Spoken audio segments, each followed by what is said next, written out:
ईक्षा classes में स्वागत है।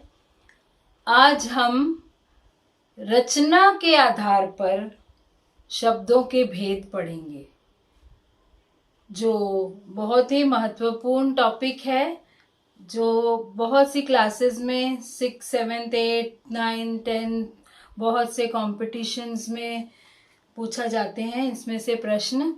तो हम रचना के आधार पर शब्द भेद पढ़ेंगे। शुरू करने से पहले मैं आपको फिर से याद दिलाती हूँ, प्लीज मेरे चैनल को सब्सक्राइब कीजिए, लाइक और शेयर जरूर कीजिए, अपने दोस्तों को बताइए। और आपने देखा ही होगा कि मैं किस तरह से समझाती हूँ, एक एक शब्द को कई कई बार, एक एक पंक्ति को कई कई बार रिपीट कर करके, ताकि सबको अच्छी तरह समझ में आ जाए। और आपको ज़रूर ये भी लगता होगा कि ये जैसे क्लास में बैठे हुए हो आप, स्कूल में क्लास में आपको अध्यापिका पढ़ा रही हैं, टीचर पढ़ा रही हैं, ऐसा महसूस ज़रूर होता होगा। तो प्लीज़ चैनल को सब्सक्राइब करिए और फ़ायदा उठाइए, दोस्तों को भी बताइए। तो हम शुरू करते हैं रचना के आधार पर। रचना कहते हैं बनावट को, बनावट, कंस्ट्रक्शन। किसी चीज को बनाते हैं तो किस तरह से बनाते हैं, क्या क्या मटेरियल यूज करते हैं और वो चीज बनती है, उसको हम कहेंगे बनावट कैसे हुई। तो शब्दों की बनावट कैसे होती है, हिंदी में जो शब्द हैं उनकी बनावट किस किस प्रकार से होती है। तो जिसको बनावट न कहकर रचना के आधार पर शब्दों को हम जानने की कोशिश करते हैं। तो देखेंगे हम कि बनावट के आधार पर शब्दों के 3 भेद हैं, लेकिन मुख्य रूप से शब्दों को 2 भेदों में बांटा गया है। पहला है मूल शब्द और दूसरा है व्युत्पन्न शब्द। व्युत्पन्न यानी जिनको बनाया गया है। मूल शब्द तो जो पहले से चले आ रहे हैं, और व्युत्पन्न शब्द हैं जिनको हमने मूल शब्दों के सहयोग से बनाया है, उसे व्युत्पन्न।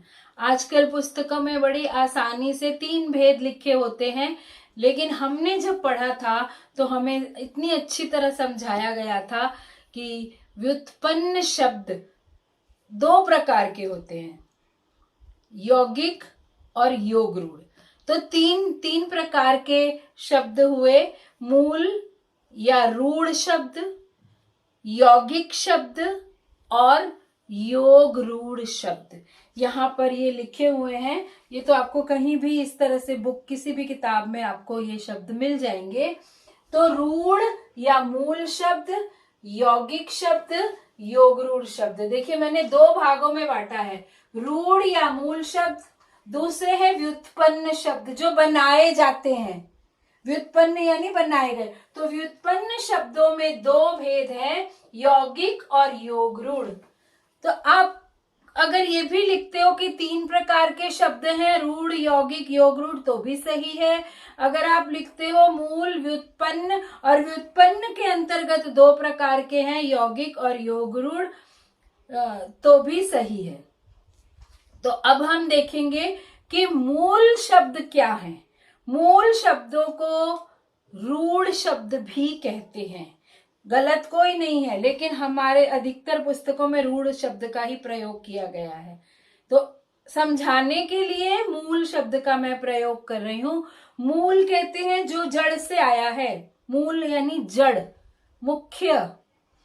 तो मूल या रूढ़ शब्द किसे कहते हैं, जो किसी दूसरे शब्द या शब्दांश के योग से ना बने हो, किसी के योग से ना बने हो। जैसे व्युत्पन्न शब्द हैं, वो अभी मैं आगे और समझाऊंगी तो आपको बिल्कुल स्पष्ट हो जाएगा। तो जो मूल या रूढ़ शब्द हैं वो किन्हीं 2 शब्दों के या शब्दांशों के या उपसर्ग प्रत्यय के प्रयोग से नहीं बने हैं, वे अपने आप में पूर्ण है, मूल शब्द हैं। और दूसरा उसकी पहचान ये है कि उन शब्दों को यदि हम खंड करेंगे, टुकड़े करेंगे, उनको तोड़ेंगे, उनका विग्रह करेंगे, तो उन टुकड़ों का कोई अर्थ नहीं होगा। जैसे मान लीजिए हम कहते हैं सेना, फूल, तो आप फूल के टुकड़े कीजिए, फू और ल, कोई अर्थ है? फू का कोई अर्थ नहीं है, ल का कोई अर्थ नहीं है।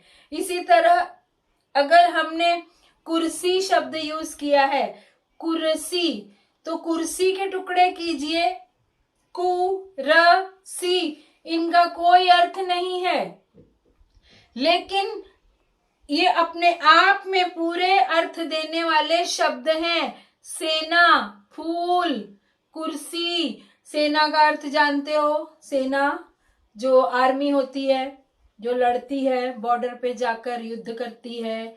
फूल जानते हो, पुष्प को कहते हैं, फ्लावर को कहते हैं। कुर्सी जिस पर बैठा जाता है। तो इसके अर्थ हैं, ये अपने आप में सार्थक शब्द है, लेकिन टुकड़े करने पर इनका कोई अर्थ नहीं होगा, ये निरर्थक शब्द बन जाएंगे। और दूसरी बात ये है, तीसरी पहचान ये है कि इनके अर्थ रूढ़ियों से चले आ रहे हैं, पीढ़ियों से चले आ रहे हैं, शुरू से चले आ रहे हैं, आरंभ से चले आ रहे हैं, इनमें कोई परिवर्तन नहीं हुआ है। जैसे चलते, जैसे हमारे माता पिता, हमारे दादा दादी, उनके माता पिता, उनके दादा दादी बोलते थे, वैसे ही वो शब्द चले आ रहे हैं। तो रूढ़ियों से चले आ रहे हैं, वो मूल शब्द है। तो क्या पहचान हुई इन शब्दों की कि जिनके निर्माण में, जिनको बनाने में शब्दांशों का, शब्दों का योग नहीं होता है, जोड़कर शब्द नहीं बनते हैं। ये जो जोड़कर बनते हैं वो कैसे होते हैं वो मैं अभी आपको बताऊंगी। और दूसरा, इनके टुकड़े करने पर इनके सार्थक टुकड़े नहीं हो सकते, टुकड़ों के अर्थ स्पष्ट नहीं होते हैं।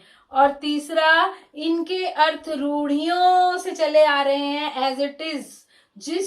जिसको कुर्सी कहते थे, हमारे दादा भी कुर्सी कहते थे, उनके दादा भी कुर्सी ही कहते होंगे। तो ये अर्थ चले आ रहे हैं, रूढ़ियों से बन गए हैं, तो इन्हें इसलिए हम रूढ़ शब्द कहते हैं। उनके उदाहरण हम देख लेते हैं, आपको स्पष्ट जरूर हो गया होगा रूढ़ शब्द क्या है।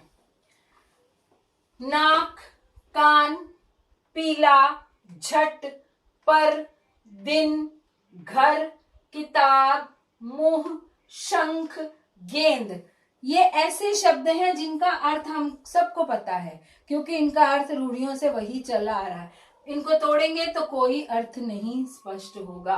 ना, का, न, पीला, झट, तोड़ने पर कोई अर्थ स्पष्ट नहीं है। तो ये हुआ रूढ़ शब्द। अब है यौगिक शब्द। यौगिक शब्द व्युत्पन्न मतलब बनाए गए। ये तो अपने आप में पहले से ही थे, अब ये वाले जो है इनको बनाया गया है। उनमें से एक है यौगिक और दूसरा है योगरूढ़। तो यौगिक शब्द क्या है हम समझ लेते हैं। यौगिक शब्द वे हैं जो दो शब्दों के मेल से बनते हैं, दो शब्दों के मेल से, दो शब्दांशों के मेल से, दो शब्दों के मेल से बनते हैं। और इन दोनों के अर्थ, दोनों को अलग अलग किया जाए तो दोनों के अर्थ अलग अलग होंगे। जैसे मान लीजिए मैं कहती हूं सेनापति, तो सेना का अर्थ है, पति का अर्थ है, सेना का अर्थ है आर्मी, पति मालिक या स्वामी या लीडर या बड़ा, तो सेनापति।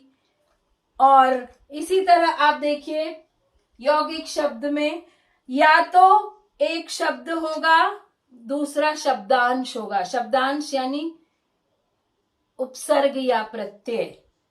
आपने अगर उपसर्ग प्रत्यय पढ़े हैं तो आपको जरूर पता लग जाएगा, समझ आ गया होगा कि शब्दांश किसे कहते हैं। तो या तो एक शब्द होगा, दूसरा शब्दांश होगा, उपसर्ग होगा या प्रत्यय होगा, या दोनों शब्द होंगे। दोनों शब्दांश नहीं हो सकते। तो ये इसमें उदाहरण के रूप में देखिए, नमकीन, इसमें नमक के साथ ईन लगा दिया गया है, नमकीन। घुड़सवार, घोड़ा सवार। बुढ़ापा, बूढ़ा आपा या बूढ़ापा, प्रत्यय लगा है। नम्रता, नम्र प्लस ता। प्रधानमंत्री, प्रधान और मंत्री ये दोनों शब्द है। आग बबूला, आग और बबूला दोनों शब्द है। पीलापन, पीला रंग और पन प्रत्यय है। दूध वाला, दूध वाला प्रत्यय है। चतुराई, चतुर और आई प्रत्यय लगा दिया गया है।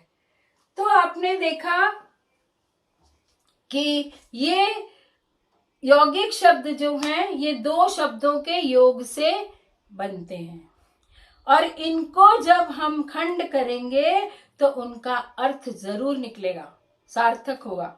इनके अगर टुकड़े करते हैं तो मैंने आपको बता दिया कैसे टुकड़े करने पर इनका अर्थ स्पष्ट है।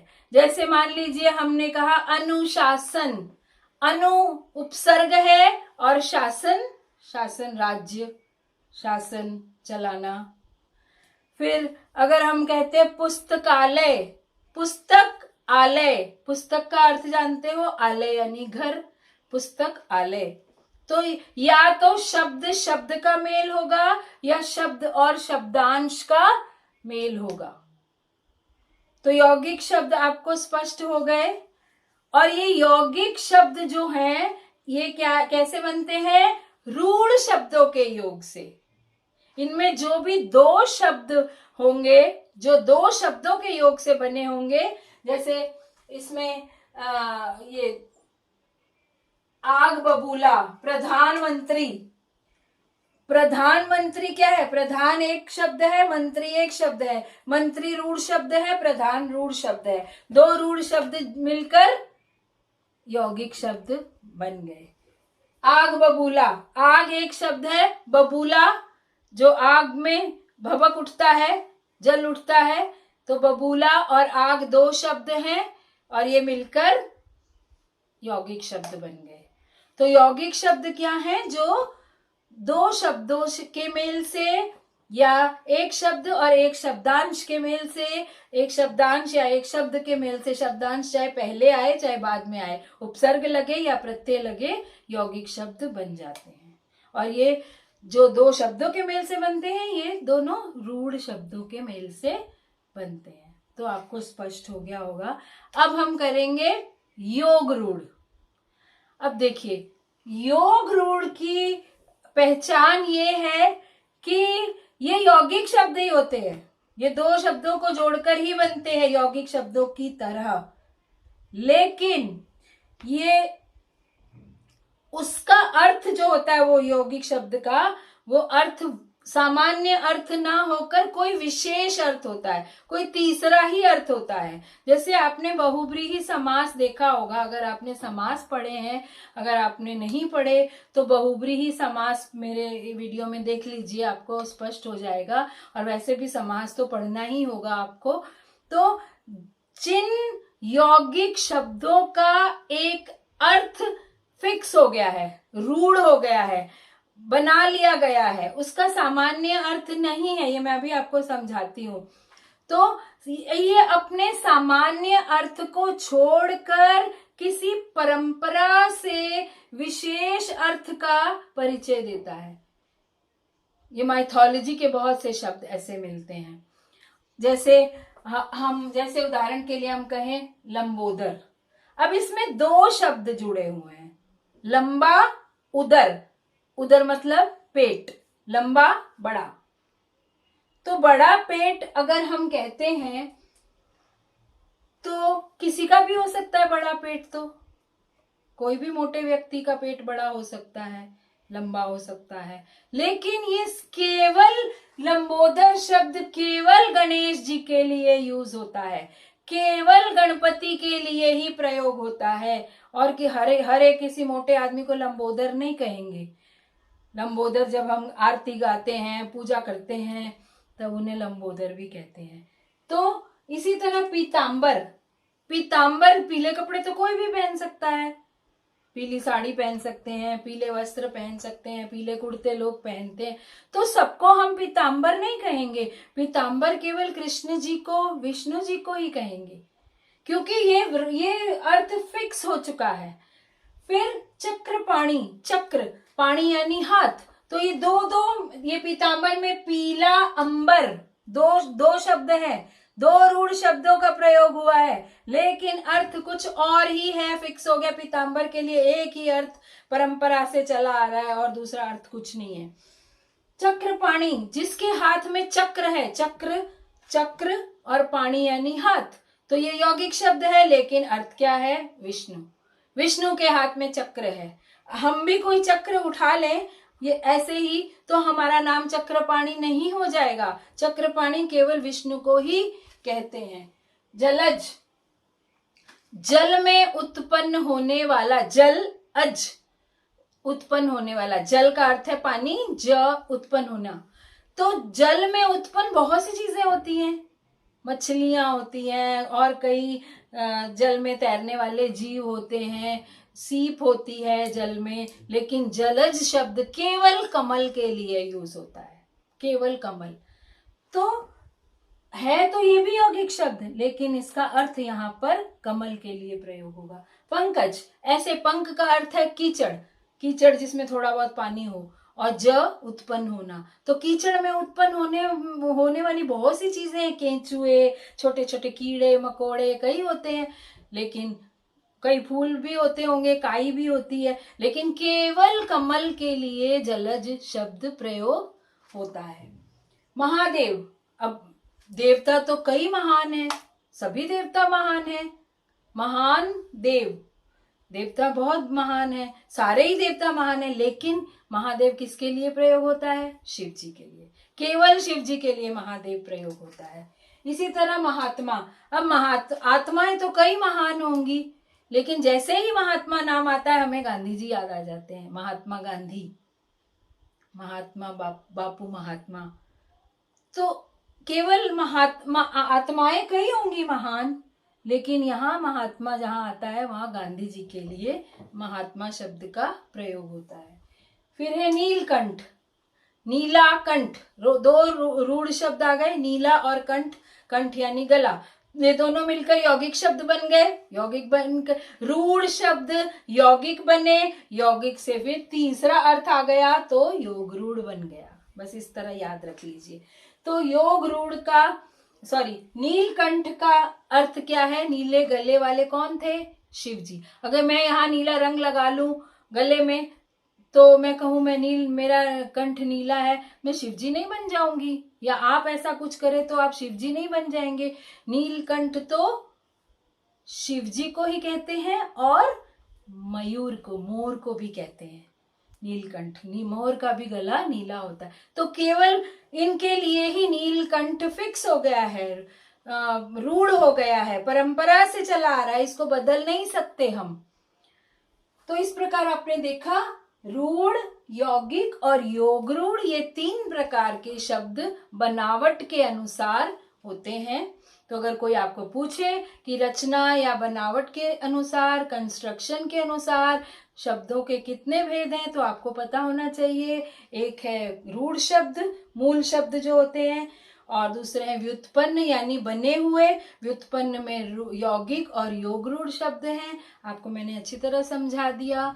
अब आप एक बार और अच्छी तरह प्रैक्टिस खुद भी कर सकते हो, यदि आपके पास पुस्तक है। यदि नहीं है, आप अगर मुझे कहोगे, कमेंट बॉक्स में लिखोगे, तो मैं और भी ऐसे शब्दों की सूची आपको दे दूंगी। तो अपने आसपास सफाई का ख्याल रखिए, और फिर अगले वीडियो में मिलते हैं।